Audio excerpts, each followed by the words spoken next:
Aí quando você... Ah, começou, né, Pedro?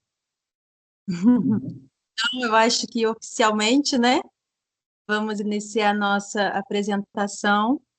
Muito obrigada, Juliana, pela sua presença e com a sua contribuição para a Liga e para todos os alunos de psicologia da Universidade de Vassouras. Muito obrigada, tá? Fique Muito à vontade. obrigada. Obrigada pelo convite. Espero que vocês tenham uma linda jornada nessa liga. A gente sabe que é sempre um pontapé e uma responsabilidade. Então, muito obrigada pelo convite. Eu vou colocar a apresentação e vou conversando com vocês, né? O Teams é um pouquinho diferente, então talvez eu não consiga ver vocês, não é isso?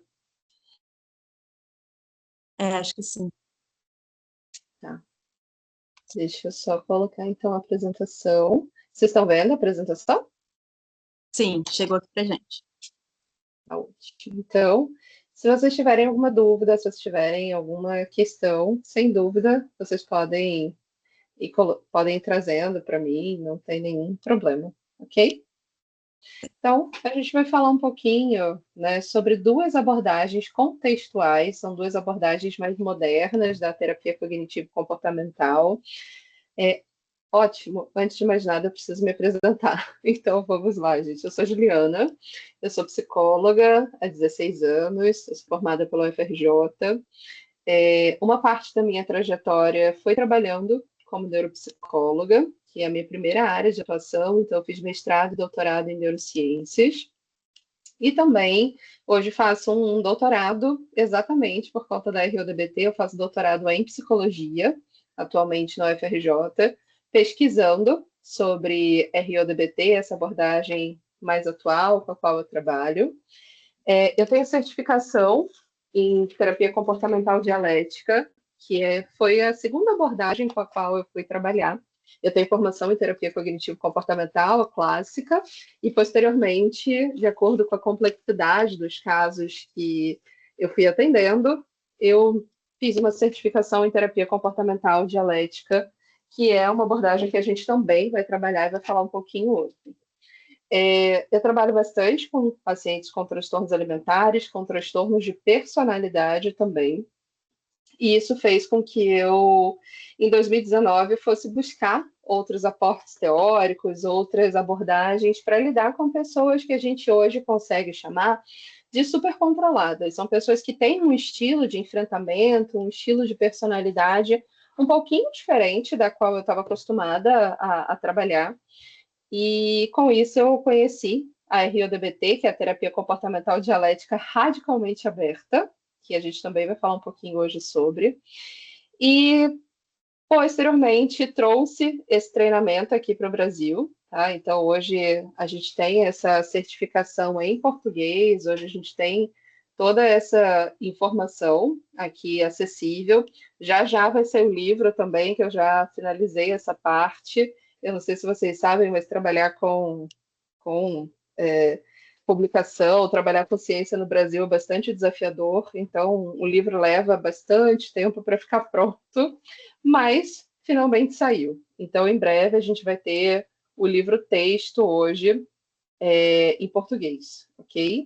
Então, a gente vai falar um pouquinho sobre essas duas abordagens, né? E o mais interessante é contar para vocês não só o que é a RODBT, o que são essas siglas da DBT, RODBT, mas também contar um pouquinho para vocês que é uma história no Brasil e fora do Brasil que é muito recente. A psicologia em si é muito recente, então tudo que a gente trabalha, né, estuda, tem menos de 100 anos, um pouquinho mais de 100 anos. E se a gente vai falando sobre uma ramificação da TCC, muito mais recente ainda.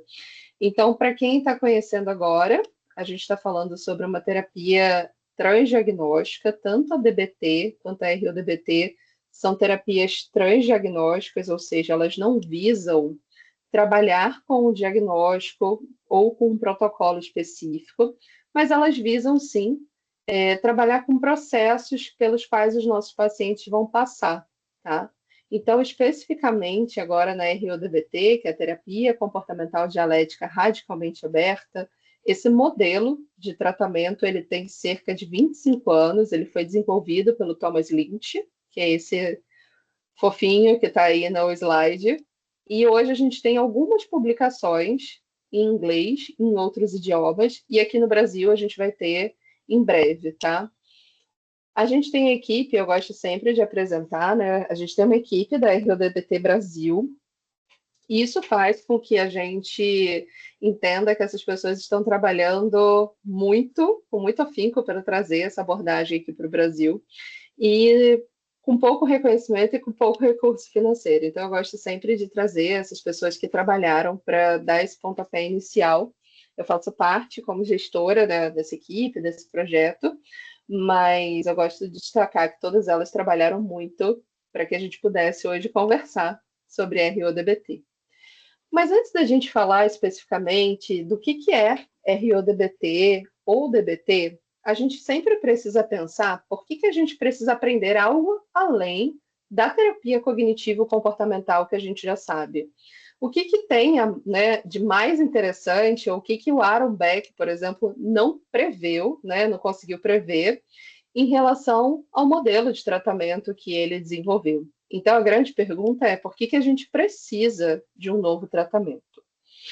E tanto a DBT quanto a RODBT, elas vão constatar que tem um grupo bem significativo de pessoas que não vão se beneficiar dos tratamentos existentes, ou seja, terapia cognitivo-comportamental, terapia do esquema, terapias baseadas em mindfulness, terapia focada na compaixão, todas essas siglas que vocês vão começar a se acostumar. Ainda que a gente tenha muitos modelos de tratamento, tem sim uma parte significativa da nossa população que vão ter um intenso sofrimento, que vão buscar ajuda, mas de fato não vão se beneficiar do tratamento existente.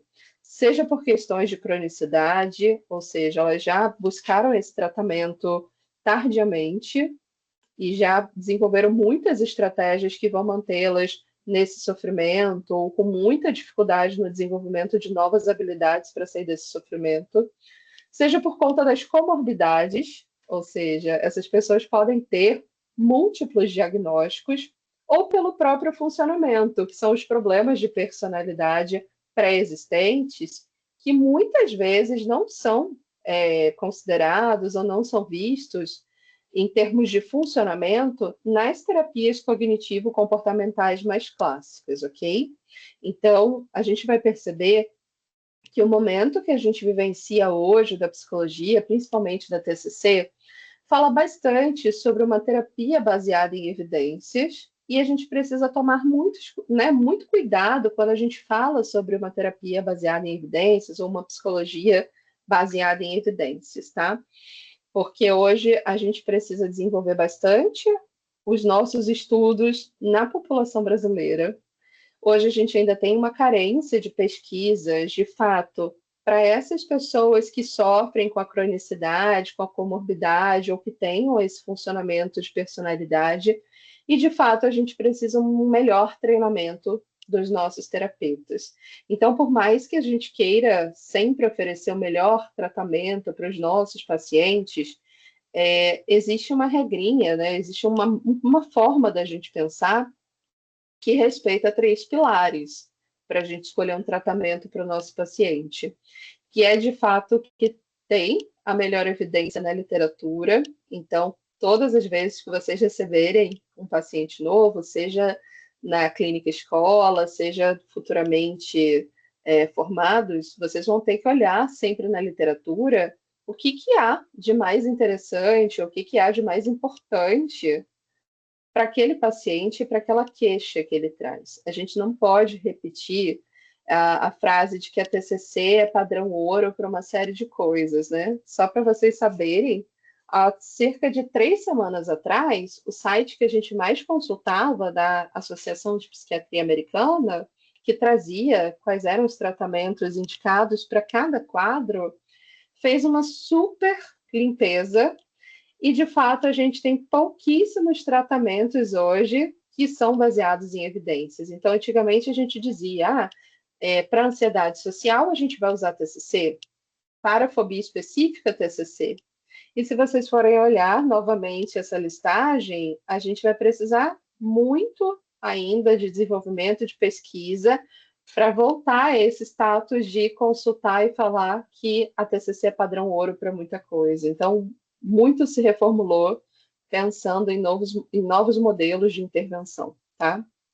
Então, o primeiro cuidado que a gente tem que ter é sempre pensar qual é a melhor evidência, né, para o caso que a gente está trabalhando para aquela queixa.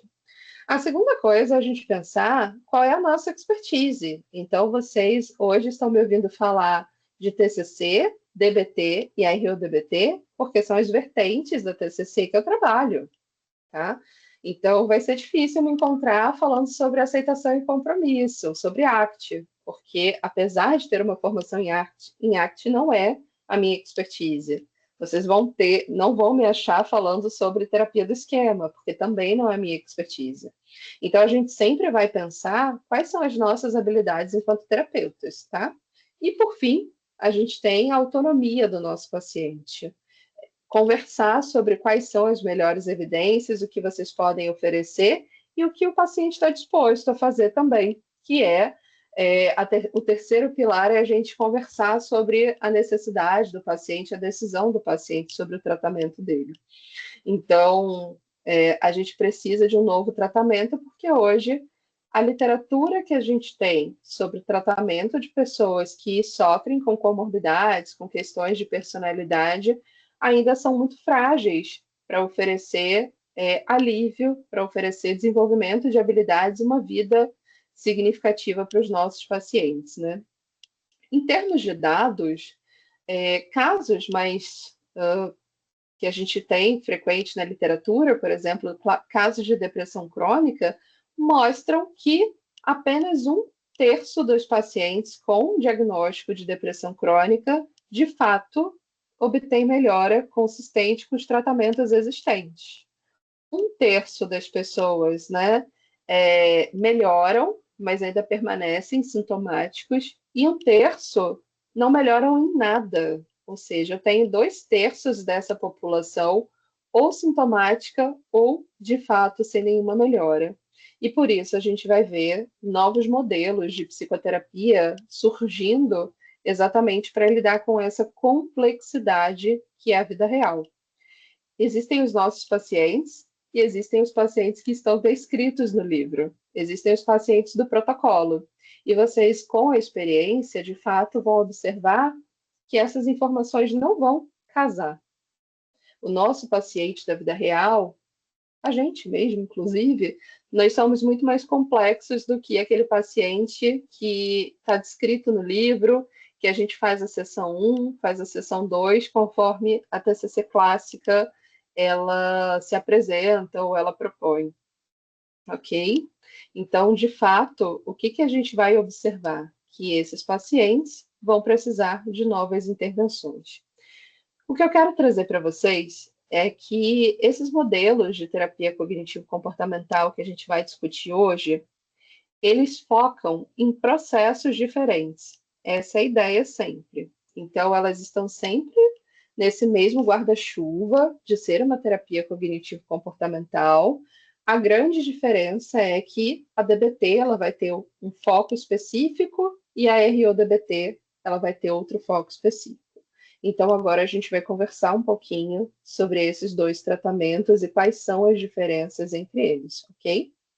Então, vou dar uma passadinha para a gente chegar aqui, ó. Então, vamos falar desses dois tratamentos. Então, a gente tem aqui, olha, eu sempre esqueço de tirar essas animações, né? Então, a gente tem a terapia comportamental dialética, que é a DBT, que foi desenvolvida pela Marsha Linehan. A Marsha Linehan é uma psicóloga americana. Ela tem uma história pessoal muito interessante, inclusive tem um livro da história de vida dela publicado. É uma história muito rica, porque ela é e foi uma paciente psiquiátrica bastante grave. Ela tem histórico de internação, histórico de tentativas de suicídio, uma família bastante desestruturada. internações muito severas na adolescência, e ela faz uma promessa muito bonita, né, que hoje é muito bonita porque tudo deu certo, de que ela iria estudar e que ela iria pesquisar e ela voltaria da onde ela veio para tirar aquelas pessoas do inferno que elas vivenciam. Então, ela fez uma promessa, né, que quando ela melhorasse, ela iria estudar, ela iria dedicar a vida dela para tirar essas pessoas desse sofrimento, desse inferno que elas vivenciam e para construir uma vida valiosa, tá? Então, a Marsha Linehan, ela começa, assim, a trabalhar com terapia cognitivo-comportamental clássica do Aaron Beck, ali na década de 80, mas o foco era para trabalhar com mulheres com um funcionamento parecido com delas, com mulheres com intenso sofrimento, que a gente hoje chama de desregulação emocional, mulheres que tinham comportamentos de autolesão ou comportamentos de intencionalidade suicida. Ela percebe que a gravidade e a complexidade do funcionamento desses pacientes era tão grande que muitos componentes da TCC clássica não faziam efeito, não eram viáveis para essa população. Então, ela vai pesquisando em outras abordagens, em outras fontes, como ela poderia aumentar as habilidades desses pacientes, né, dessas mulheres com comportamento parasuicida, como ela descreve, e fazer com que elas tenham uma vida mais valiosa. Então, além de ser uma psicóloga, ela também é uma monge budista, ela trabalhou bastante com as questões do mindfulness, da filosofia dialética, e é nisso que ela começa a basear o que vai ser a DBT. Então, a DBT ela tem como base, né, como pilar teórico, a filosofia dialética, e isso é extremamente importante porque é uma mudança da TCC para a DBT. Se na TCC a gente vai trabalhar com reestruturação cognitiva, com a mudança do conteúdo do pensamento, na filosofia dialética que baseia a DBT, a gente vai trabalhar com polos de ideias, né? Então, os pacientes que estão com desregulação emocional, eles não conseguem fazer uma reestruturação cognitiva e podem se sentir muito invalidados até com essa tentativa. Então, a filosofia dialética, ela faz com que o meu paciente tenha o ponto de vista dele sobre um problema, que o terapeuta tenha um ponto de vista sobre o mesmo problema e que eu, na verdade, vou fazer uma síntese sobre esses pontos de vista para gerar um novo pensamento. Então, não é uma reestruturação cognitiva, é justamente a ideia de você ter uma tese, uma antítese, que é a parte do terapeuta, e que juntos eles constroem uma nova forma de observar, né, de vivenciar aquele problema do meu paciente, ok? A gente tem como base a terapia comportamental, então existe ali toda uma parte da terapia que a gente vai trabalhar com aqueles conceitos de reforço, de mudança comportamental, de punição, de arranjo de contingência, tá?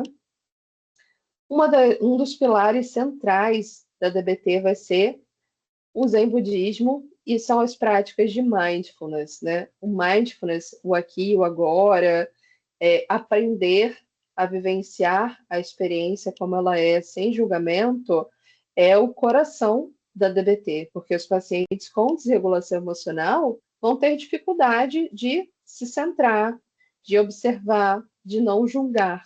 Então, é isso que a gente vai ensinar para os nossos pacientes, né, com desregulação emocional.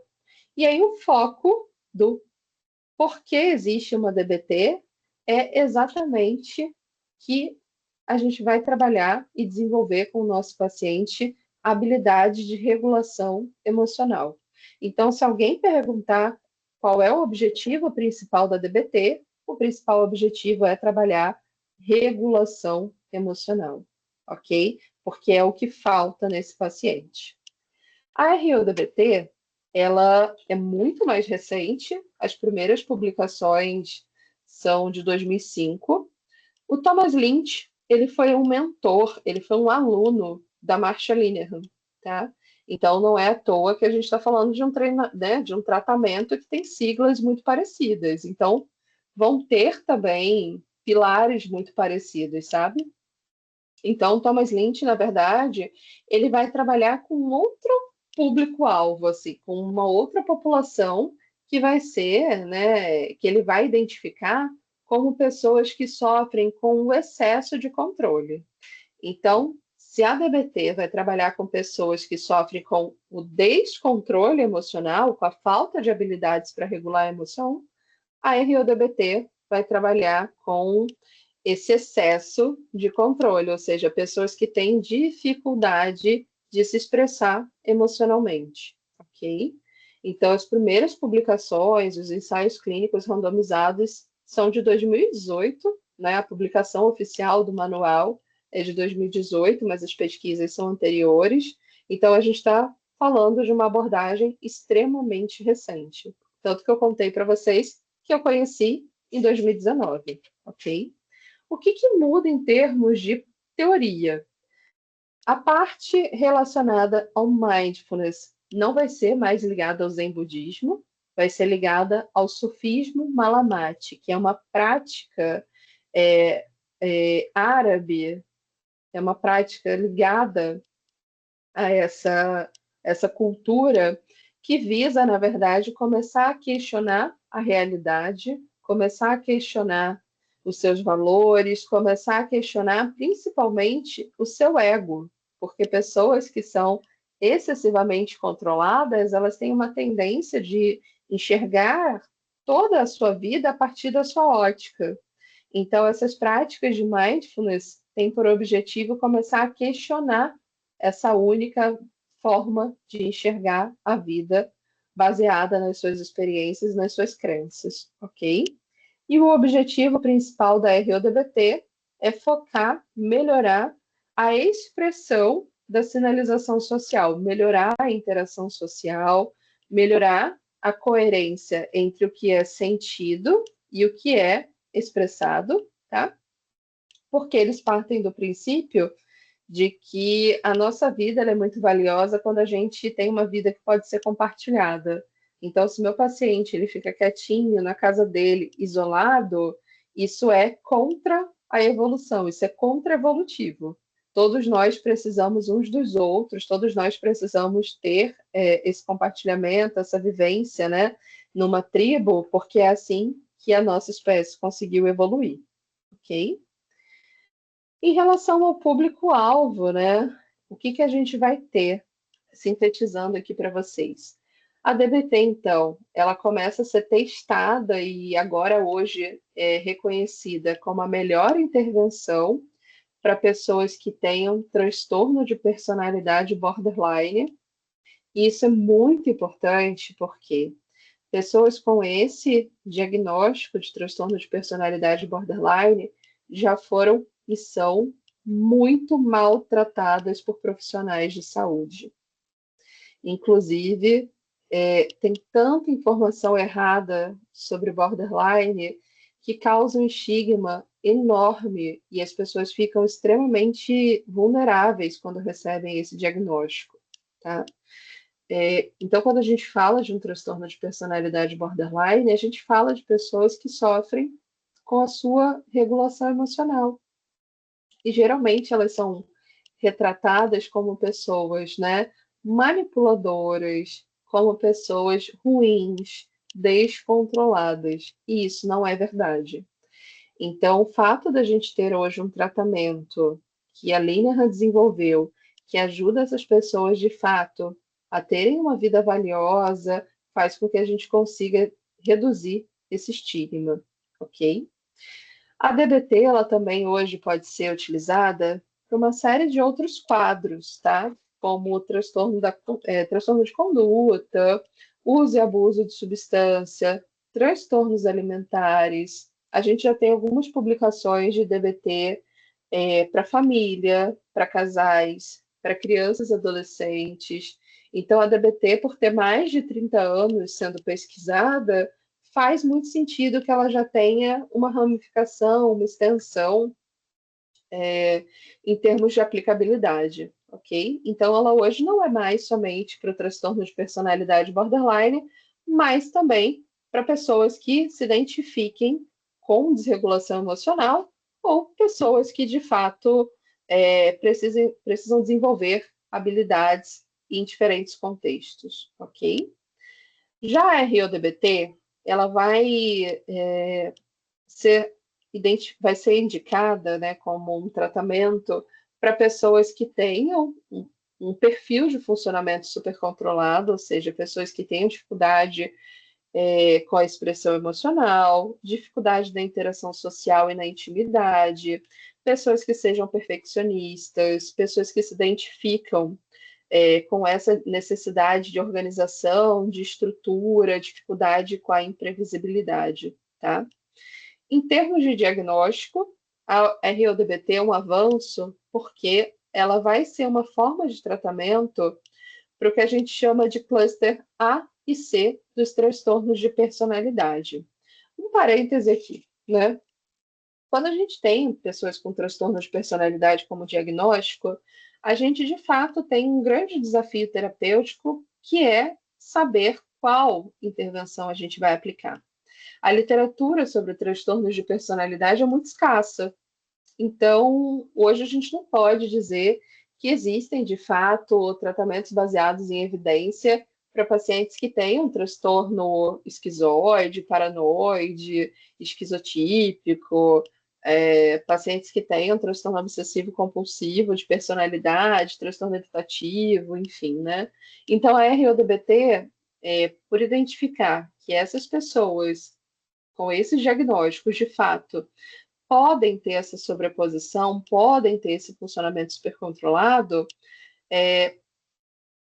se torna uma possibilidade de escolha de tratamento, tá? Então, a RODBT hoje vai trabalhar com os pacientes que são diagnosticados num cluster A e C de transtornos de personalidade, tá? Também temos pesquisas e indicação para pacientes com depressão crônica, para pacientes com ansiedade resistente ao tratamento, para transtorno do espectro autista e especificamente para anorexia nervosa, que é outro desafio. Quando a gente trabalha com transtorno alimentar, poucos são os casos de anorexia nervosa que de fato a gente tem um sucesso terapêutico. Então, ainda é algo que a gente precisa se debruçar, estudar e, de fato, trazer melhores intervenções para os nossos pacientes que sofrem com anorexia nervosa, ok? Em relação ao problema central, né? Então, quais são as hipóteses, né, que existem para cada uma dessas abordagens, né? Como eu falei para vocês, o foco da DBT é trabalhar a desregulação emocional. E a desregulação emocional, ela vai acontecer como uma consequência ao baixo controle inibitório, ou seja, o quanto o nosso cérebro consegue avaliar e controlar o risco das nossas respostas, tá? Pessoas com desregulação emocional têm uma baixa tolerância ao mal-estar, ou seja, elas de fato sentem muito mais do que as outras pessoas, sentem emocionalmente. Aquilo que pode não ser tão significativo para você, às vezes uma pessoa falar mais alto com você, ou não responder a tua mensagem, ou simplesmente não falar com você na rua, pode ser um grande estímulo, pode ser um grande algo muito significativo para uma pessoa que tem o diagnóstico de transtorno de personalidade borderline ou desregulação emocional. E isso pode fazer com que acabe o dia delas, elas tenham uma dificuldade de voltar para o seu estado emocional basal, né, de base, né? Então, pessoas com desregulação emocional, elas têm uma sensibilidade emocional muito maior do que as outras pessoas, tá? Ao mesmo tempo que, se elas sentem muito, elas sentem numa intensidade muito acentuada, que é o aumento da reatividade emocional. Então, por isso, essas pessoas que têm desregulação emocional acabam tendo explosões, muitas brigas, muitos conflitos, porque elas reagem de uma maneira desproporcional ao acontecido, tá? Então, o entendimento da DBT é que a desregulação emocional ela acontece por esses déficits, né, do controle inibitório e da baixa tolerância ao mal-estar e por esse excesso de reatividade emocional, de ter essa alta sensibilidade, essa rápida reação ao que acontece com elas, ok? Já a RODBT, ela vai ser o oposto. A grande questão a ser tratada é da solidão emocional. Então, pacientes que tenham essa dificuldade da expressão, pacientes que tenham essa dificuldade de se conectar com outras pessoas, vão experimentar essa solidão emocional, essa desconexão com a sua tribo. E essa solidão emocional, ela é secundária a essa baixa abertura a novas experiências, ou seja, são pessoas que tendem a ser repetitivas nas suas experiências, que vão ter dificuldade de experimentar coisa nova. A gente até fala, né, nos treinamentos que é a coisa mais simples, às vezes experimentar um novo sabor de pizza, sabe? Elas são aquelas pessoas que fazem todo dia tudo sempre igual. Então, isso leva a uma solidão emocional, porque a vida fica desinteressante, as pessoas perdem a capacidade de se conectar, né, com essa pessoa. E também pelo déficit da sinalização social. Essas pessoas tendem a ter uma expressão, uma forma de se conectar com as outras de indiferença. Então, é aquela pessoa que está sempre. Você está bem, fulano? Tudo bem. Você ganhou na Mega Sena? Tudo bem. Seu cachorro morreu? Tudo bem. Então, ela está sempre aquela pessoa que não tem mudança emocional. Tudo para ela se responde da mesma maneira, né? Ela não é expressiva, ela não é calorosa, e isso faz com que as pessoas se afastem. E é isso que também provoca a solidão emocional, que é o foco da RODBT, tá? Como é que a gente vai começar a trabalhar com esses pacientes, né? Tanto a DBT quanto a RODBT, elas são terapias baseadas em princípios. Então, diferentemente do que vocês já aprenderam na terapia cognitivo-comportamental, que a gente pegava o nosso livro e tem uma estrutura de sessão, e tem o faça isso, faça aquilo na sessão 1, na DBT e na RODBT não existe essa manualização, não existe esse passo a passo, certo? Então, elas são abordagens baseadas em princípios. O que isso quer dizer? Para que a gente possa organizar as nossas sessões e seguir um raciocínio lógico, existe uma hierarquia de tratamento, tá? O que vai ser essa hierarquia de tratamento? A gente primeiro precisa fazer um passo da hierarquia, depois o outro, e assim sucessivamente. Na DBT, aliás, o primeiro alvo de qualquer hierarquia é a seguinte: sempre iremos tratar comportamentos suicida, o que a gente chama de CASES, que são comportamentos autolesivos sem intencionalidade suicida, que são os comportamentos que, na verdade, comunicam o sofrimento, mas que colocam o nosso paciente em risco, tá? Então, sempre a gente vai tratar isso, comportamento suicida, ideação suicida, CASES e comportamentos que atrapalham a terapia. Tanto os pacientes de DBT quanto os pacientes de RODBT, a gente precisa fazer um certo esforço para mantê-los em terapia, tá? Por motivos diferentes. E aí ambos terão comportamentos que vão interferir na terapia, ok? A gente vai falar isso um pouquinho mais à frente. Mas o que eu quero dizer para vocês, quando eu falo sobre alvos primários do tratamento, é que isso está na hierarquia que a gente organiza o tratamento. Então, o que a gente vai tratar depois que o paciente está estável, não apresenta risco de morte, não apresenta ideação, não apresenta nada que coloque a nossa terapia em risco? Qual que vai ser o objetivo do tratamento? É isso que é o alvo primário. Na DBT, vai ser diminuir a desregulação emocional e essa resposta que é dependente do humor. Então, é muito característico da desregulação emocional a pessoa regular o seu humor de acordo com os eventos do dia a dia. Então, imaginem a seguinte situação.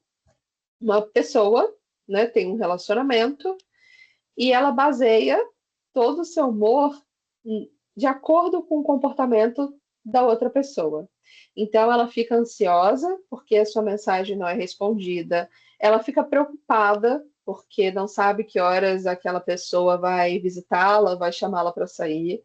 Ela fica ansiosa novamente porque ela precisa se arrumar e precisa estar bem para outra pessoa. Aí ela fica feliz que a mensagem foi respondida. Vocês conseguem pensar nisso acontecendo 24 horas por dia, 7 dias da semana? É isso que acontece com uma pessoa com desregulação emocional. Conforme as coisas vão acontecendo na vida dela, isso afeta literalmente o humor e o comportamento dela. Então, por terem essa maior sensibilidade, por terem essa maior reatividade, a vida e essa interação entre humor e situação vão moldando, vão modulando como essa pessoa se comporta. Então, o objetivo é a gente diminuir o descontrole e essa resposta dependente do humor e aumentar o controle comportamental, a tolerância ao mal-estar e a regulação emocional, ok? Para as pessoas que vão ser o público-alvo da RODBT, o que a gente vai ter? O objetivo principal vai ser diminuir o controle, tá? Então, essas pessoas precisam aprender a relaxar, precisam aprender a se divertir, e isso faz com que elas sejam pessoas mais agradáveis, as pessoas queiram estar próximas a elas. A indiferença, né? Então, são pessoas que são indiferentes aos relacionamentos, são pessoas que verbalizam e expressam pouco em relação aos seus relacionamentos, e a gente também vai diminuir esse distanciamento afetivo das outras pessoas, tá? Essas pessoas são tão preocupadas em se sentirem seguras que isso faz com que elas cada vez se distanciem para não sofrerem consequências ou riscos em relação às interações sociais. Então, é melhor eu não ter interação social, é melhor eu não ter relações, porque pelo menos eu não vou sofrer, tá? E aí, o objetivo da nossa terapia em RODBT é aumentar a flexibilidade comportamental, ou seja, essa pessoa vai poder vivenciar a vida como ela é, sem tanta previsibilidade, sem tanta ordem e organização. Essa pessoa ela vai aprender que criar intimidade, criar laços, faz com que a gente tenha que vivenciar riscos, sim, tá? Elas vão vão se tornar pessoas mais abertas às novas experiências e novas aprendizagens, deixando de lado um pouco as suas crenças e a sua visão de mundo, e vão aprender também que ser vulnerável é uma qualidade do ser humano. Expressar a sua vulnerabilidade, expressar o seu constrangimento, a sua vergonha, é o que mostra que a outra pessoa pode vir a se importar com você. Então, quando a gente pensa, né, eu tô com vergonha, eu fico todo vermelho, eu tô com vergonha, eu começo a gaguejar, isso é um fator de aproximação, de promover empatia, do outro querer se aproximar de você porque você está vulnerável. Então, é isso que as pessoas precisam aprender, que esses sinais de vulnerabilidade podem ser, né, podem se tornar uma cola social, podem fazer com que as pessoas se aproximem também, ok? Aqui a gente tem a forma de fazer isso. E aí, isso aqui é bem diferente do que a gente está acostumado a ver nas terapias, sabe? Quando vocês ouvem a professora de vocês falando sobre terapia cognitivo-comportamental, a gente fala da sessão individual. Então, o nosso paciente, ele vem uma vez por semana no nosso consultório ou no hospital, que seja, ele tem aqueles 50 minutos de atendimento, a gente faz algumas orientações de tarefa de casa, né, de plano de ação, e com isso, daqui a uma semana, a gente novamente encontra com esse paciente. Isso faz muito sentido para uma grande parte dos nossos clientes. Eu consigo dizer para vocês que talvez 70% da minha agenda funcione desse jeitinho. O paciente que vem aqui semanalmente, a gente vai checando as metas, a gente vai falando sobre os avanços, vai trabalhando as queixas que o paciente tem. Mas aqui a gente está falando de um modelo de terapia, né? São dois modelos de terapia para pessoas que têm déficits comportamentais muito severos. Então, eu tenho um paciente com desregulação emocional que ele precisa de outros espaços, tá? Ele precisa de um outro cuidado que vá além da terapia individual. É isso que a Linehan começou a perceber, que só uma vez por semana para esses pacientes era insuficiente, porque eles estão sofrendo muito. A Linehan, ela fala que os pacientes com desregulação emocional, eles sofrem tanto com as suas emoções que elas parecem queimaduras de segundo grau na pele. Esse é o paralelo que ela traça para explicar para quem não tem desregulação emocional o quanto lidar com emoções é difícil. E ela já esteve tanto como paciente como a profissional que desenvolveu essa abordagem. Então, o que, que ela desenhou para esse tratamento da DBT? O paciente ele vai ter 1 hora de tratamento por semana com um terapeuta individual, e para que ele possa aprender habilidades de tolerância ao mal-estar, de regulação emocional, ele vai ter uma aula sobre isso, que é o que ela chama de treinamento de habilidades. Então, o que é esse grupo de treinamento de habilidades? É um atendimento feito à parte, onde pessoas, em grupo, né? Onde pessoas com desregulação emocional recebem uma aula sobre emoções, sobre assertividade, sobre como lidar com crises. E aí, o que a Linehan percebe? Que fica muito mais fácil para o terapeuta individual conseguir ter êxito nessa 1 hora que ele encontra com o paciente, porque ele não precisa mais ensinar a habilidade. O meu paciente ele vai ter um espaço para aprender essa habilidade. E aí, agora, na terapia individual, eu só coloco em prática, ok? Então, é um pouquinho diferente do que a gente está acostumado a ver, a fazer. O nosso paciente, então, ele tem 2 momentos de tratamento.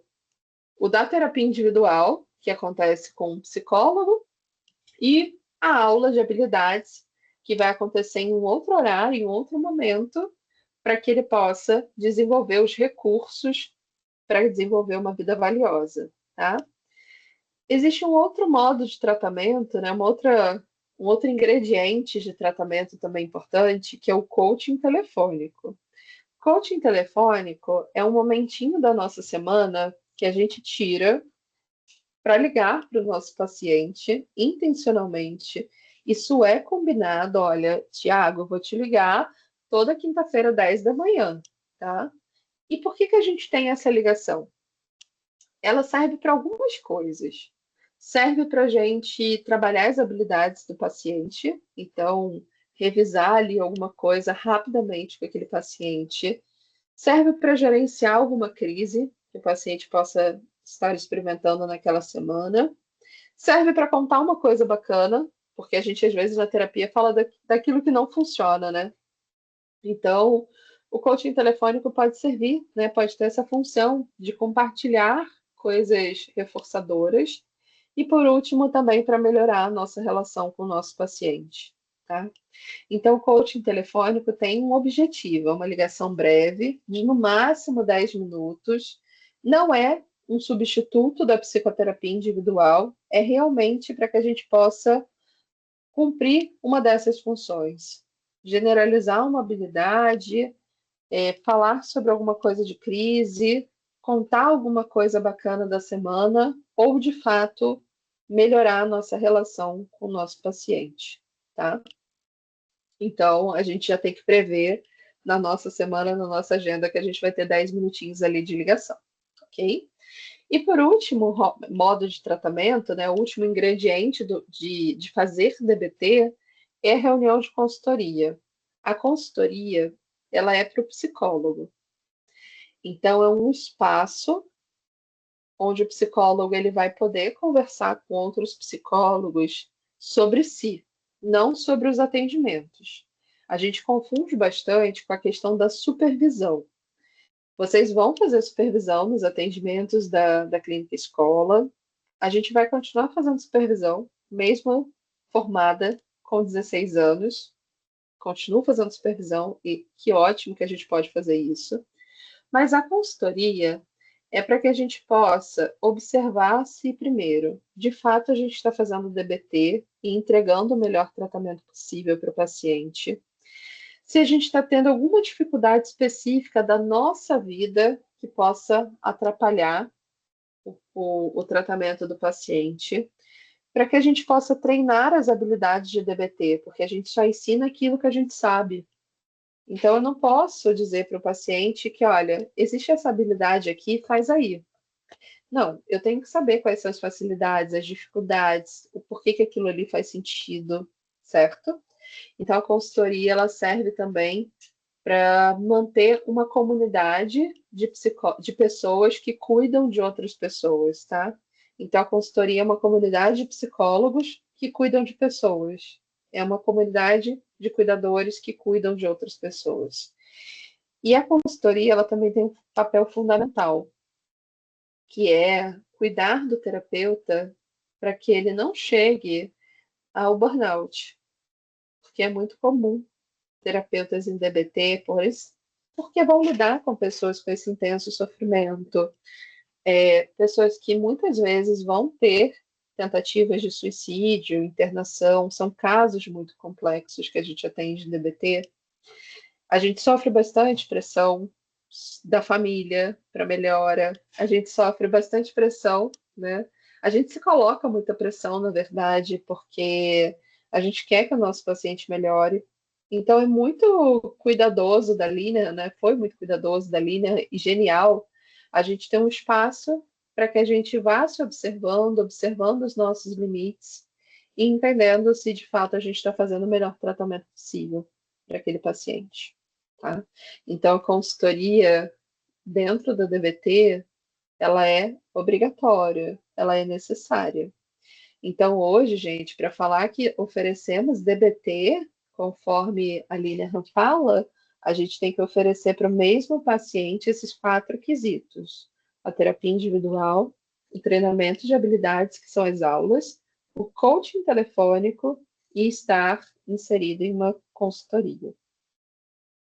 Na RODBT, a gente usa o mesmo esqueminha, tá? Eu vou ter a terapia individual, eu vou ter as aulas de treinamento, né? Então, meu paciente ele precisa também ter um espaço para aprender as habilidades.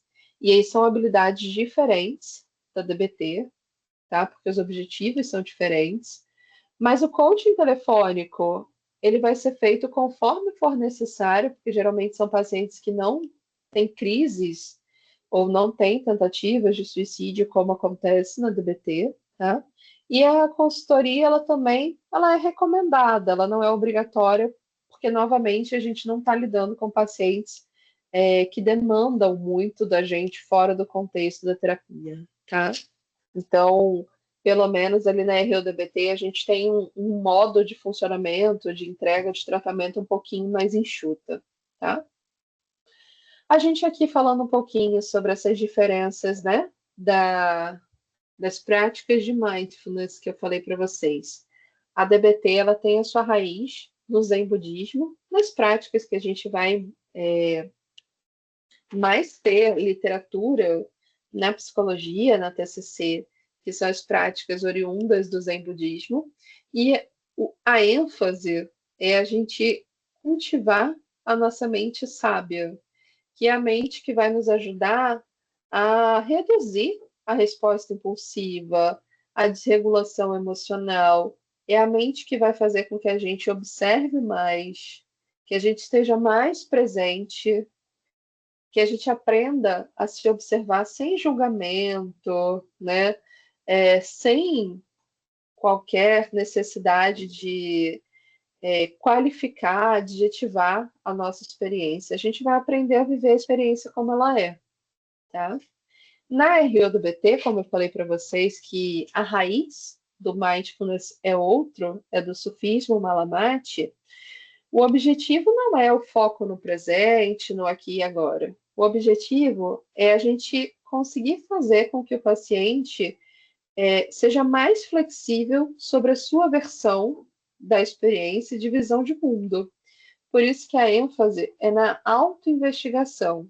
A autoinvestigação é um processo de questionamento da própria verdade, uma revelação de si mesmo, né? De você perceber que muitas vezes as pessoas supercontroladas, elas são bastante arrogantes, elas são bastante muito certas de tudo e que isso as afastam da socialização. Isso faz com que as pessoas se afastem delas, porque elas sabem tudo, elas têm certeza de tudo. E um dos objetivos da prática de mindfulness é a gente criar uma dúvida saudável. É a gente ser flexível para pensar que, bom, isso aqui pode ter uma outra explicação, isso aqui pode ser diferente, isso aqui tem uma outra forma, sem ser a minha única. E principalmente a bondade acima de tudo. Pessoas supercontroladas, elas acreditam que o que acontece com elas, né, é sempre prejudicial, que as pessoas fazem porque querem. E aí a bondade, acima de tudo, é a gente trazer essa dúvida sobre o comportamento do outro. É perguntar antes de ter certeza. O fulano não gosta de mim. Como assim você sabe que o fulano não gosta de você? E aí a bondade, acima de tudo, é eu tenho uma percepção de que fulano não gosta de mim, mas deixa eu ir lá perguntar para fulano. Por isso a gente vai trabalhar a mente flexível, que é você relaxar o comportamento perfeccionista, que é você relaxar o comportamento, né, dessa certitude moral e começar realmente a participar da vida como ela é, certo? E começar a se expressar também emocionalmente de acordo com o contexto. Para a gente ir para a nossa reta final, né, que é bastante coisa aqui de informação. A gente falou um pouquinho sobre esse foco terapêutico, né? Então, o foco da terapia da DBT é a regulação emocional e o paciente aprender a não regular o seu humor de acordo com o que acontece na sua própria vida. Então, o objetivo principal é fazer com que o cliente evite conflito, seja mais organizada, controle os seus impulsos, consiga adiar a gratificação, né? Ou seja, não tomar uma decisão impulsiva, não tomar uma decisão porque a recompensa é imediata e tolerar o mal-estar também, tá? E na RODBT, a gente vai ter ali a ênfase no quanto a gente precisa estar conectado com outras pessoas. O quanto nós somos seres sociais e só sobrevivemos exatamente por sermos sociais. Por outra pessoa estar disposta a cuidar da gente, né? Se a gente pensar em tantas profissões que, de fato, trabalham, até muitas vezes se arriscam em prol do outro, né? Então, eu tenho policial, eu tenho bombeiro, todas as profissões, tudo que a gente faz no dia a dia exige um sacrifício nosso em prol do coletivo. Então, essa é a nossa natureza tribal. A gente só sobreviveu enquanto espécie porque a gente está disposto a se sacrificar pelo outro, certo? Então, o nosso paciente, quando ele está no modo ali do supercontrole, ele está afastado dessa natureza tribal, ele está afastado dessa conectividade social. E aí a gente vai ensinar o nosso cliente a ser mais flexível, a melhorar essa conectividade social e a ser mais vulnerável emocionalmente, ok? Em relação ao terapeuta, né, a gente vai ter posturas diferentes, tá? Para o nosso paciente em DBT, a gente vai ter que ser mais diretivo, sabe? Porque esse paciente pode muitas vezes ter comportamento de risco. Então, muitas vezes, a gente vai ter que ter uma postura mais direta para interromper esse ciclo impulsivo e perigoso, tá? Então, de alguma maneira, a gente vai usar a relação terapêutica, a gente vai usar o que acontece na terapia, né, em relação ao novo arranjo de contingências, exatamente como uma forma de modelar esse comportamento para o paciente. Na RODBT, a gente vai ter um terapeuta menos diretivo, um terapeuta que vai modelar muito mais as respostas, né, de vulnerabilidade, de relaxamento, de não ter todas as respostas, né, de construir essa ideia de uma resposta com esse paciente. Muitas vezes a gente vai ser o terapeuta que vai provocar, que vai fazer uma brincadeira, exatamente porque o paciente ele não tem essa experiência, certo? Então, é nosso papel mostrar para ele que ele não precisa ser controlador, que ele pode ficar seguro na relação terapêutica e que a gente, enquanto psicólogo, né, enquanto terapeuta, a gente não vai ter resposta para tudo, que é tudo bem a gente não ter todas as respostas, tá?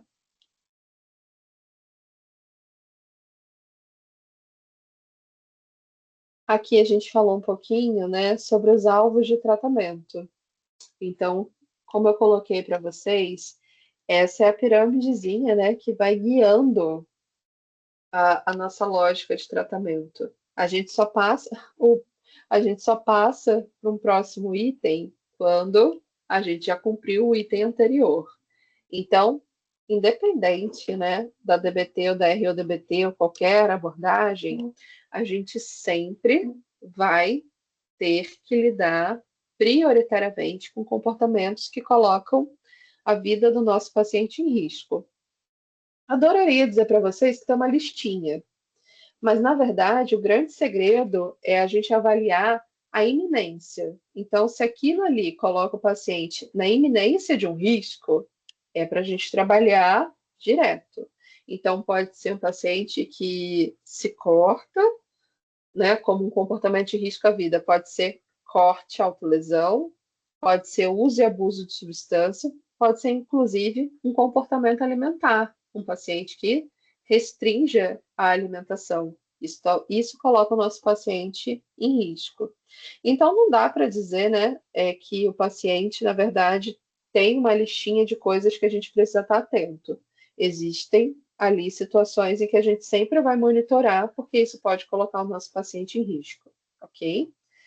Na DBT, a gente vai trabalhar depois comportamentos que interferem na terapia, por exemplo, chegar atrasado, ser grosseira com o terapeuta, não fazer as tarefas que são solicitadas, tá? Não se comprometer com o tratamento, não usar as habilidades. Tudo isso são comportamentos que interferem na terapia. E a gente não pode deixar isso passar, porque rapidamente isso vai virar uma desistência, uma ruptura na terapia. Então, na literatura, a gente já sabe que as pessoas com desregulação emocional tendem a abandonar frequentemente muitos tratamentos, né? São pessoas que já passaram por inúmeros psicólogos. Então, a gente cuida e a gente observa e a gente soluciona, né? Esses tipos de comportamentos que podem colocar a terapia em risco. Existem comportamentos que interferem na terapia que são por parte do psicólogo, tá? A gente também estraga muito a terapia. Então, a gente também precisa se cuidar e levar para a consultoria, né? A gente precisa estar atento ao nosso próprio comportamento e levar para a consultoria todos os comportamentos que possam interferir na terapia. Por exemplo, pouca disposição para atender aquele paciente, ser grosseiro, ser rígido, não acompanhar a melhor evidência de tratamento, desmarcar a sessão, faltar, atrasar, tudo isso são comportamentos do terapeuta que interferem na terapia também, tá? Então, terapia, gente, é uma dupla, é algo colaborativo. Então, a gente, né, precisa cuidar também para que os nossos comportamentos não interfiram no processo terapêutico, ok? E aí, por último, na hierarquia de alvos da DBT, são os comportamentos que interferem na qualidade de vida. O que meu paciente deixou de fazer por ter desregulação emocional? Pode ser trabalhar, pode ser ter um relacionamento, pode ser ter uma melhor condição financeira, pode ser uma melhor relação com a família. Então, tudo aquilo que vai interferir numa vida valiosa, tudo aquilo que impede o paciente de ter uma vida que vale a pena ser vivida, ok? Na RODBT, a gente tem aqui, então, comportamentos de risco à vida também. Depois a gente vai ter os comportamentos de ruptura da aliança terapêutica, né? O que que vai acontecer? A gente vai observar que pacientes que têm esse supercontrole, esse excesso de controle, de fato, eles vão começar muito empolgados na psicoterapia, eles vão ser ótimos pacientes, eles vão se dedicar como nunca. Porém, né, quando desafiados, quando colocados ali em situações de necessidade de maior exposição, de maior vulnerabilidade, eles podem ter dois caminhos. Ou eles acham que a psicoterapia, né, que a terapia não está sendo boa para eles, né? Ou seja, o terapeuta ele não está compreendendo o problema que eles têm, a complexidade que eles têm, ou, de alguma forma, o terapeuta, na verdade, está fazendo coisas que vão machucá-lo, né? Então, essas rupturas de aliança terapêutica na RODBT, quando a gente trata de pessoas supercontroladas, ou seja, probleminhas da aliança terapêutica, elas já são previstas, elas vão acontecer, tá? E a gente vai lidar com isso na terapia. Inclusive, ter problemas na terapia para pessoas que são supercontroladas é até importante, porque a gente ensina para o paciente que depois do conflito, primeiro, o conflito não precisa ser evitado. Segundo, que depois do conflito a gente continua a relação, que os conflitos podem sim servir para melhorar a nossa relação com as pessoas, ok? E aí, por último, a gente vai trabalhar essa sinalização social mal adaptativa, né, ligada ao supercontrole. Então, aqui no próximo slide já tem um pouquinho ó, relacionado a isso. Então, o que, que vai ser essa sinalização mal adaptativa do supercontrole, né? Essa expressão emocional inibida, o foco, né, em detalhes, né? Então, a pessoa está ali numa festa e deixa de interagir porque está olhando ali especificamente para uma coisa que não faz a menor diferença na relação. A gente vai trabalhar esse comportamento rígido, cheio de regras, esse estilo indiferente de se relacionado, tudo bem, tá tudo ótimo. Ah, o mundo tá caótico, a pessoa tá lá, ai, tá tudo bem, não, e super de boa, né? As altas comparações sociais, né, então, que provocam ressentimento, a inveja, que é uma característica das pessoas que têm supercontrole, são pessoas que invejam que as outras pessoas são relaxadas, que as outras pessoas se divertem, né? E a amargura dos outros não saberem do que elas precisam exatamente porque elas não falam. Então, os relacionamentos são marcados por esse ressentimento, por esse amargor e por essa inveja, exatamente porque elas não falam do que elas precisam, ok? Bom, meu povo, o que eu quis dizer então para vocês aqui nesse primeiro momento, né? Embora a gente tenha, né, que a DBT e o DBT, elas sejam muito semelhantes, principalmente na estrutura, elas são tratamentos diferentes para tratar com grupos de clientes diferentes. A DBT, então, ela visa lidar com pessoas que sofram com a desregulação emocional, com a falta de habilidades para lidar com suas emoções. E a RODBT, ela vai tratar, né, de pessoas que têm o excesso de controle, tá?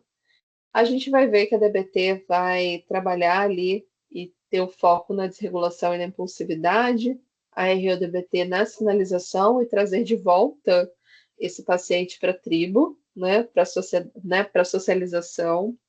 A gente vai observar que os dois tratamentos de fato seguem uma hierarquia de tratamento, tá? Sempre com comportamentos de risco, né, como prioridade. E a DBT, ela vai focar em comportamentos que vão interferir na terapia para aumentar a aderência à terapia e fazer com que esse paciente possa conquistar uma vida valiosa. E a RODBT, ela vai priorizar acolher as rupturas de aliança, esses desencontros que vão acontecendo na psicoterapia, para ensinar intimidade, para ensinar vulnerabilidade e principalmente que a gente cresce depois de um conflito, ok?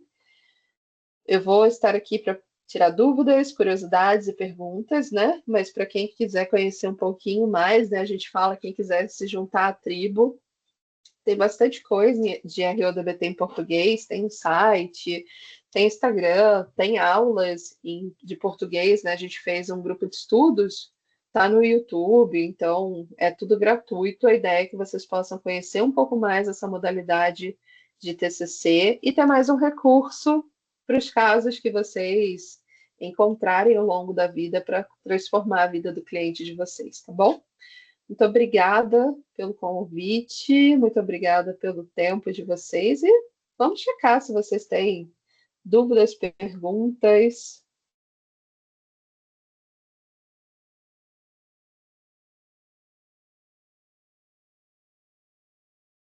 Foi. Agora sim.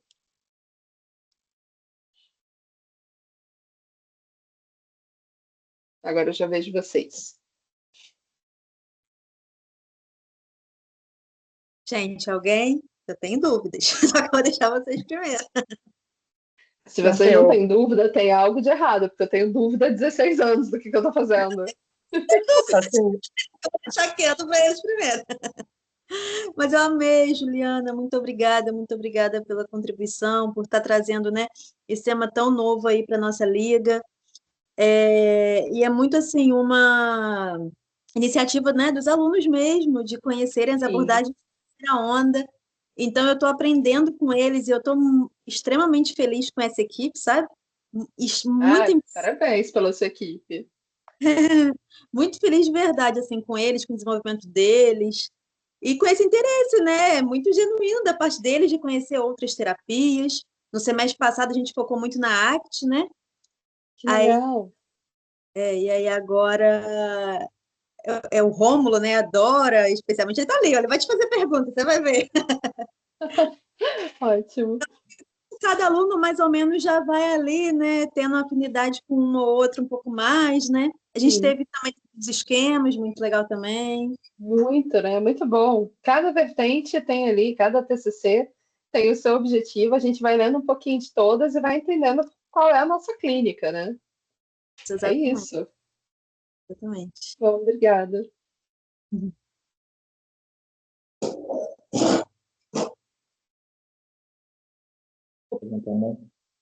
O Pedro, seu áudio não está saindo, não.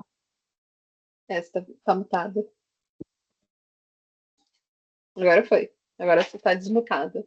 Não, que eu falei que primeiro, quem levantou a mão foi ela aí, se eu não me engano, no númerozinho aqui. Ah, tá Boa ótimo, tá uma noite. ordem. Oi, boa noite. Então, a minha dúvida é a seguinte: quando um paciente ele tem ali uma desregulação emocional e ao mesmo tempo esse excesso de autocontrole, como que funciona essa parte do tratamento clínico, em relação a DBT e a outra abordagem? Boa noite, Laís. Olha, sua pergunta foi ótima e foi uma questão que é uma questão que a gente se debate até hoje, tá? Então, como a gente define isso na clínica? Por mais que a gente tente fazer algo dicotômico, porque a gente precisa categorizar, vocês vão se perceber em momentos com desregulação emocional e em outros momentos com excesso de controle, tá? Quando a gente vai para a clínica para definir qual é o tratamento melhor para o paciente, a gente vai checar a frequência e intensidade desse funcionamento.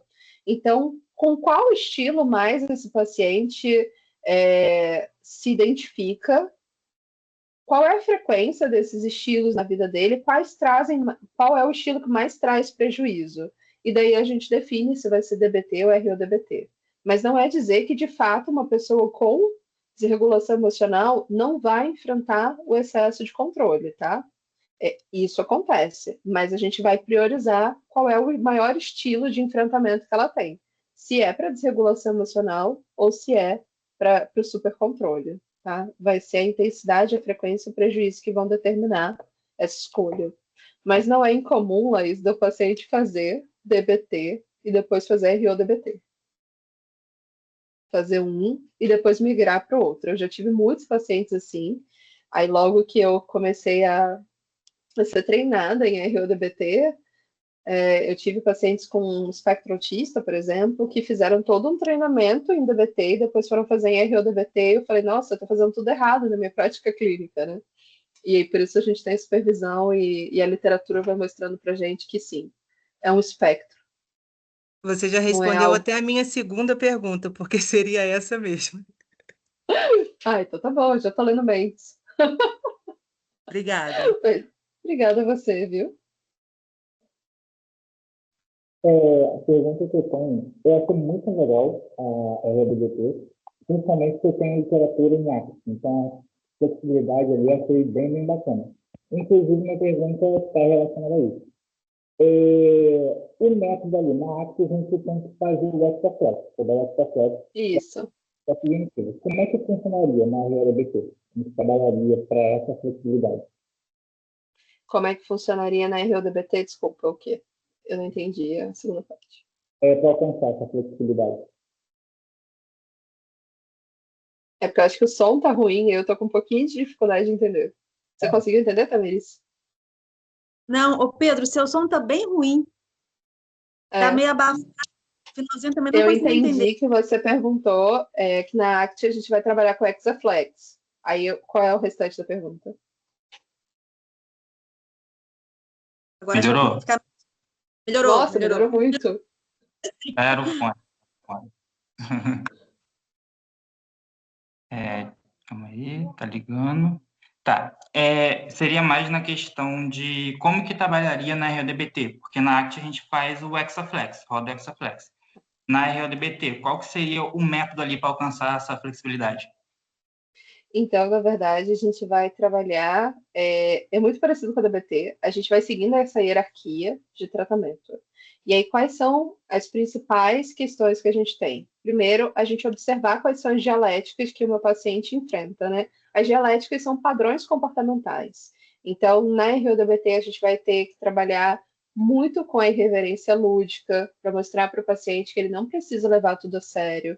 A gente vai trabalhar com a deixa eu lembrar agora em português, né? Mas com uma postura de levar a sério aquilo que o paciente está falando em algum momento. A gente tem técnicas para tirar o foco, para que o paciente possa experimentar o que ele está sentindo sem ficar em evidência. Em alguns momentos, a gente vai colocar o foco para que ele possa, sim, ficar numa situação de desconforto e observar a própria emoção, observar como isso afeta. Então, na verdade, o nosso grupo assim de técnicas é usar a hierarquia, né? Primeiro trabalhar o comportamento de risco, depois trabalhar a ruptura de aliança terapêutica e os temas. Então, esse paciente vai ter que lidar e passar por situações, né, onde ele vai identificar inveja, que é um tema difícil da gente lidar, né, falar sobre essa emoção.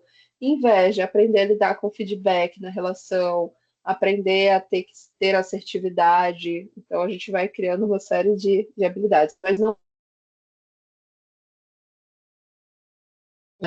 da ACT, não tem essa estrutura. A estrutura é a hierarquia mesmo, para as duas. Show. Obrigado. Não.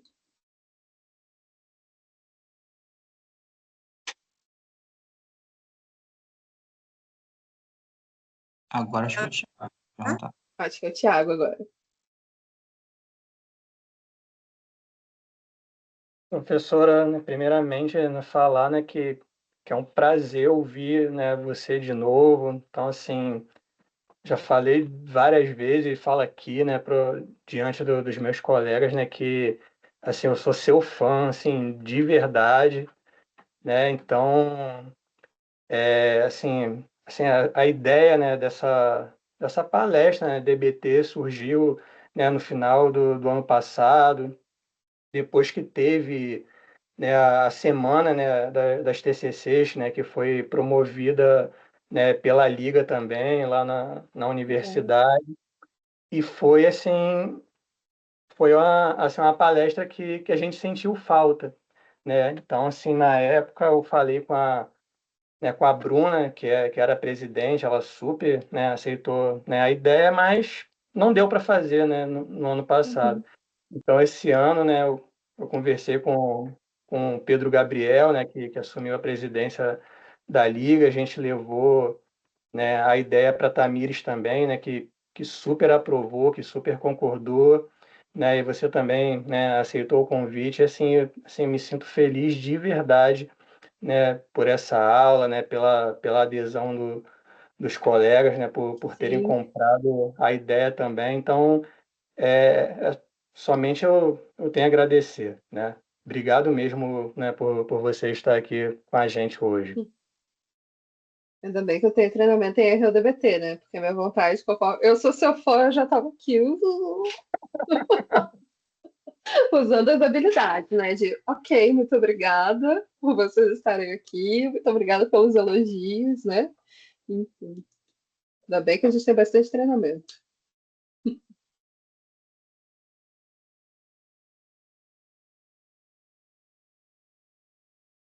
Rômulo agora. Boa noite, tá me Achei. ouvindo? Tô ouvindo sim, achei você.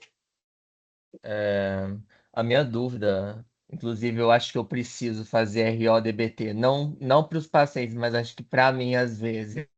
Mas uma das minhas dúvidas era o seguinte: na DBT, eu acredito que a gente fundamente muito, principalmente a marcha linear, no modelo biosocial, que é dali que Isso, partem os dilemas dialéticos que a gente encontra. isso. E na RODBT, isso muda?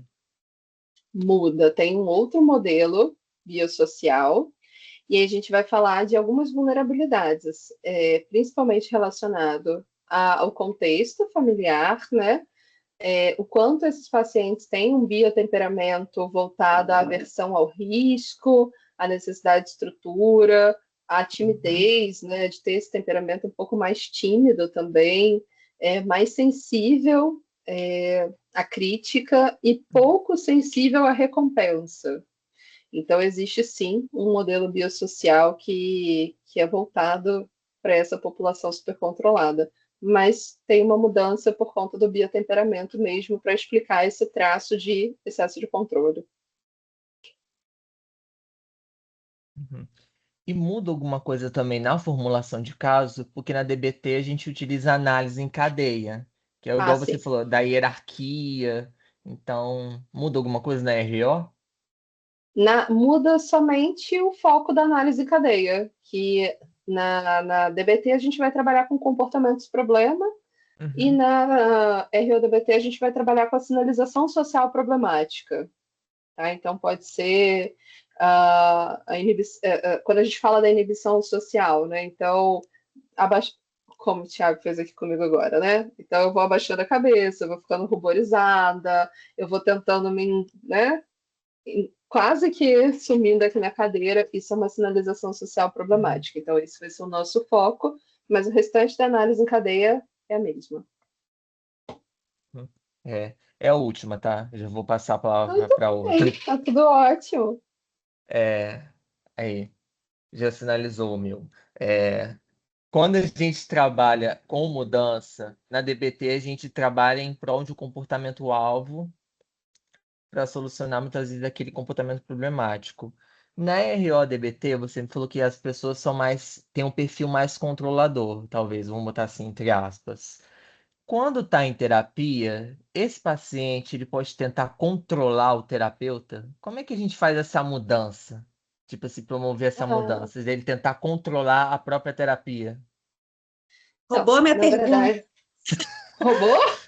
Gente, vocês são muito maravilhosos. Que pergunta boa.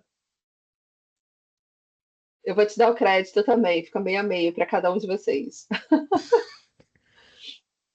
Então, tem uma característica diferente de funcionamento da terapia, né? Os pacientes da DBT, muitas vezes eles querem fazer terapia, mas a ambivalência é porque elas precisam aderir a uma estrutura, fazer combinados que são difíceis de serem executados. As pessoas da RODBT, elas querem fazer terapia, elas sabem que estão sofrendo, e como elas são muito excessivamente controladas, elas vão fazer tudo o que você pede em terapia, sabe?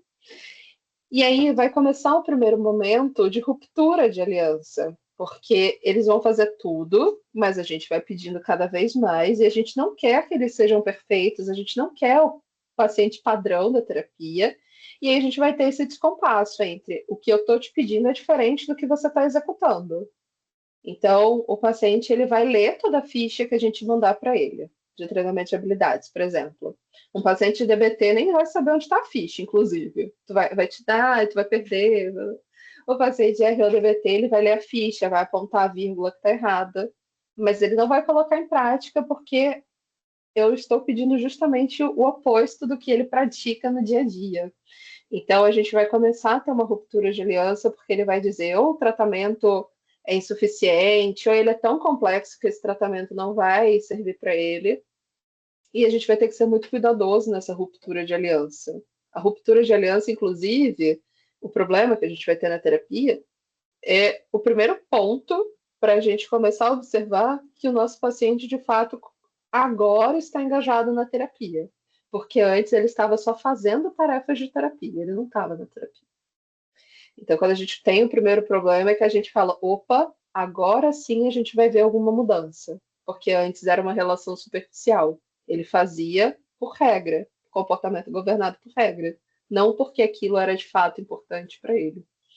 Então, para a gente, na RODBT, ruptura de aliança, descompasso o tempo todo, é extremamente necessário para que a gente possa promover mudança. Respondi.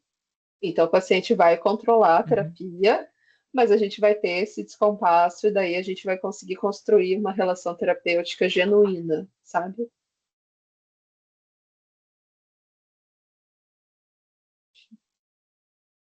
Entendi, obrigado. Nada. Deixa eu ver. Tem uma pergunta aqui. Claudinei. Oi, Juliana, tudo bem? Tudo bem, boa noite. Eu comecei o curso de psicologia há pouco tempo, na verdade, Uhum. e agora, no segundo período, eu estou aprendendo um pouco mais sobre as fases do desenvolvimento. E eu achei bastante interessante essas questões que você trouxe para gente sobre um posicionamento, às vezes, mais incisivo e formas que o paciente ele vai ter ali para que a gente consiga estar trabalhando com ele. E eu fiquei com uma dúvida, porque eu gosto muito dessa parte infantil, essa parte de desenvolvimento, e eu fiquei imaginando que eu, enquanto psicólogo, recebendo uma demanda de uma criança que está ali de forma disfuncional e atuando com essa criança, eu tenho a seguinte descoberta, que o problema não é ela, são os pais. Como que eu consigo, dentro dessa abordagem, trabalhar com os pais, ou com o pai ou com a mãe, sabendo que ele vai ter essa forma incisiva, sabe? Igual você explicou aí anteriormente, mas como que, enquanto profissional ético, recebendo aquela demanda da criança, descobrindo que o problema não é a criança, como que eu posso ali costurar para atingir o foco, de fato, de onde está? Já chegou alguma coisa assim para você, na sua experiência? O tempo todo. Na verdade, eu comecei atendendo criança quando eu me formei, por conta da neuropsicologia. E assim, quando a gente fala que a gente vai ter uma abordagem mais diretiva, é um contraponto. A gente não vai ser diretivo o tempo todo, mas em alguns momentos a Linehan fala que, inclusive, a gente vai ter que chantagear o nosso paciente. É um paciente com desregulação emocional. Se ele estivesse colocando em risco, sim, eu vou ser a pessoa que vai chantageá-lo, porque, olha, se você fizer isso, então a nossa relação terapêutica acabou. Eu não vou mais te atender. Porque às vezes a gente só vai ter isso para resolver a situação. Às vezes a gente vai ter pessoas com situação de vulnerabilidade econômica, vulnerabilidade de rede de apoio, e muitas vezes o terapeuta ele vai ser a única pessoa, de fato, importante na vida do paciente. Então, quando ali, né, eu falo do termo chantagem, é para mostrar que a nossa relação terapêutica é tão importante que nesse momento que o paciente se coloca em risco, eu tenho que falar para ele que aquele comportamento dele coloca em risco a nossa relação terapêutica. Entende? Então, isso é uma postura diretiva. Você não vai fazer isso porque a nossa relação terapêutica vai acabar. Então, se você fizer tal coisa, isso quebra o nosso combinado da terapia e a relação terapêutica vai embora. Então, isso é uma postura diretiva. Não vai ser o tempo todo, mas principalmente em situações de risco, tá? Quando a gente fala de atendimento infantil, é impossível fazer atendimento infantil sem família. Então, se a gente fala tanto da DBT quanto da RUDBT, a família ela precisa estar envolvida, certo? Seja para aprender habilidades, seja para aprender como o tratamento funciona, mas a família tem que estar presente. E aí alguns cenários acontecem na vida real, né? Existem famílias que, e a Linehan fala, o Lynch fala, né? Existem famílias que são tão disfuncionais que a gente vai levar muito tempo trabalhando com essas famílias, ou essas famílias podem simplesmente ir embora do tratamento, que é o mais comum. Então, não é pela diretividade do tratamento, é simplesmente porque aquilo ali é muito para aquela família. A criança ela faz parte daquela dinâmica familiar. Se você mexe nessa engrenagem aqui, você desorganiza uma família. Por isso que a família tem que ficar em orientação parental, em treinamento de habilidades, como a gente fala aqui nessas abordagens de hoje. Porque eu preciso mexer nessa engrenagem e essa engrenagem aqui também precisa se mexer. E aí a gente tem os treinamentos parentais, né, em habilidades para a família. Mas se é uma família muito disfuncional, ela não vai aderir ao treinamento, ela não vai usar as habilidades, ela não vai seguir as nossas orientações e provavelmente essa criança vai ser retirada do atendimento terapêutico. Isso é o primeiro cenário. Existe uma família que é muito perfeitinha e que vai dizer que faz tudo o que você pede, né? Que vai comparecer a todos os treinamentos, que vai fazer todas as habilidades, que vai comprar todos os livros, mas não vai botar em prática nada. E aí o nosso desafio é quebrar essa família margarina e dizer que a gente vai errar, vai acertar, que isso faz parte ali do modo de funcionar e que de fato eles se impliquem no tratamento. E existe a família normal, que uma hora vai usar a habilidade, na outra vai dar 2 berros e um tapa na criança, mas que isso faz parte ali dentro do que é o esperado dessa família típica. Então, provavelmente os melhores resultados estão nessas famílias normais, que erram e acertam, têm altos e baixos, mas pelo menos estão dispostas e implicadas no tratamento. Mas as famílias mais extremas, né, a família perfeitinha margarina, a família muito desregulada, a gente vai ter dificuldade, de fato, para treinar e trazer para terapia, a criança ficar em terapia, né? Mas é necessário. Tá bem, muito obrigado, viu? Nada. Não sei se tem mais perguntas, esqueci de ver. Tem Giovana. Boa noite, Juliana, tudo bem? Então, na questão de valores, assim, da sessão, porque eu já ouvi dizer que é um pouco mais cara do que as demais. É por esse fato de ter a questão do treinamento de habilidades e você ter que estar inserido, assim, na questão da consultoria, aí até a disponibilidade do telefone é realmente assim? Então, é mais caro. Hoje já está mais barato. A gente está em 2026 e, nossa, depois da pandemia, a nossa forma de estudar mudou muito, tanto que eu estou aqui com vocês online, né? Mas quando eu fiz formação, em 2018, só tinha um treinamento no Brasil e eu brinco que, basicamente, isso me custou um carro. Então, faça as contas aí.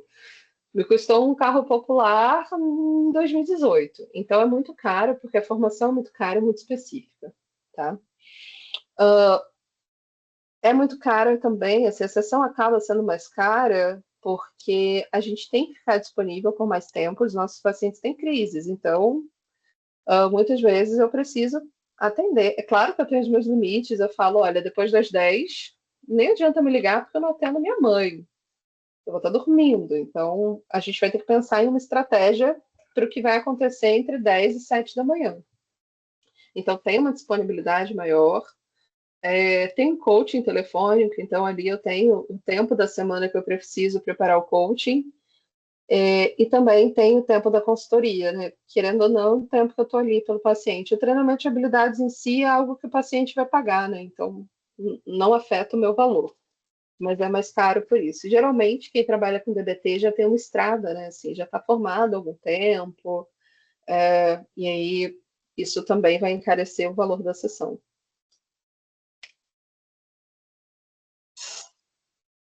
Foi? Juliana, no caso treinamento de habilidades, você tinha dito que seria 2 horas por semana, mais ou menos, é isso? Isso, treinamento de habilidades geralmente, depende da quantidade de pessoas, assim, num grupo de DBT é um grupo menorzinho, e o objetivo é ser um grupo menor porque as pessoas têm desregulação e acabam desregulando no próprio treinamento. Então, se você tiver um grupo muito grande com poucos treinadores, o caos está instaurado, né? Então, eu, Juliana, geralmente fazia grupo de 6 pessoas com 3 treinadores. Eu fazia como líder, tinha uma co-líder e eu tinha uma estagiária, porque já aconteceu de 3, 4 pessoas desregularem ao mesmo tempo, essas pessoas precisam sair da aula, né, ou do online e receberem algum tipo de suporte. Então, se você só tem o líder e o co-líder e 4 pessoas desregularam, acabou o treinamento. Na RODBT é o oposto. A gente tem que ter um grupo grande para dividir a atenção, né? Imagina se faz um grupo eu, o Rômulo e o Thiago, né? Com 2 treinadores, a gente vai ficar assim, né? Tipo, tomara que o treinador não me chame. Então, geralmente os grupos de RODBT eles são maiores, as pessoas não desregulam e a gente consegue fazer com líder e co-líder de boa. Geralmente com 8 pessoas funciona muito bem, inclusive.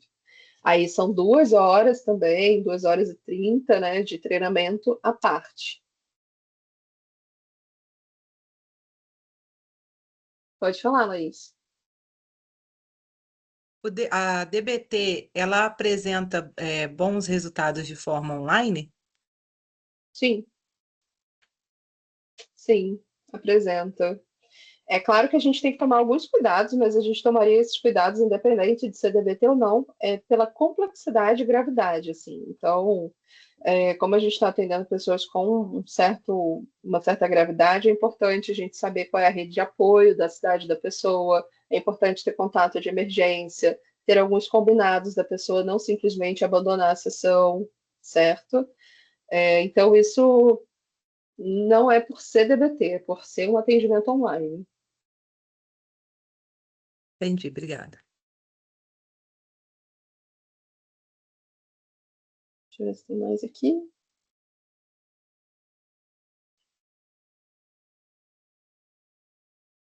Acho que foi. Tem mais alguém? Ninguém. Não? Ah, tudo bem. Vamos tirar uma foto, gente. Quem puder abrir a câmera aí, vamos tirar um print aqui. Vamos tirar a fotinho. Você tira daí? Uhum. Print da tela. Você está no computador ou no celular? Eu tô no celular. Seria bom quem tivesse no computador, né? Eu também estou no celular. Você está, Giovana, no computador? Rômulo também Eu não? tô. Tá? Abre aqui. Ah, então ajudaria, seria melhor, eu acho. Eu tiro, pode deixar. Tá Depois eu bom, envio pro Thiago. tá bom. 1, 2, 3 e todo mundo sorrindo. Foi. Mando pra vocês depois. Eu sou a vaia da história, né, gente? Eu tô sempre no computador. Não, na verdade, eu também, tá? Eu tô com o celular sofrendo, meu braço aqui. Só que o meu computador, não sei por que minha câmera não tá funcionando. É a geração, não tem jeito. Sim, com certeza. Os meus alunos sabem bastante. Sofro um pouquinho, mas no final dá certo. No final sempre dá certo. O importante é a gente, né? O computador, né? A gente sabe o que a gente tem que fazer e pronto. Juliana, muito obrigada, tá? Muito obrigada a vocês pelo convite. Espero vê-los por aí, espero vê-los no Instagram, né? Agradeço a oportunidade, que vocês continuem estudando, que é o mais importante, viu? Muito obrigada, viu, Tamires, pelo convite. Eu agradeço mais uma Obrigada, vez e Thiago, viu? contatos, pode ser? Oi? Faremos novos contatos. Fiquem à vontade, tá bom? Bem, muito obrigada, tá? Boa Um noite. grande beijo, gente. Fiquem bem. De presença, Tchau, tchau. quem não assinou, tá lá, daqui a pouco eu vou fechar. Para mim não tá abrindo o Oi? chat. Pra mim Vixe, também Não tem não, chat Pedro. disponível. ih, É. então eu não sei configurar isso aqui. Vou mandar lá no grupo então. E eu tiro, comparo com quem estava Uhum. presente.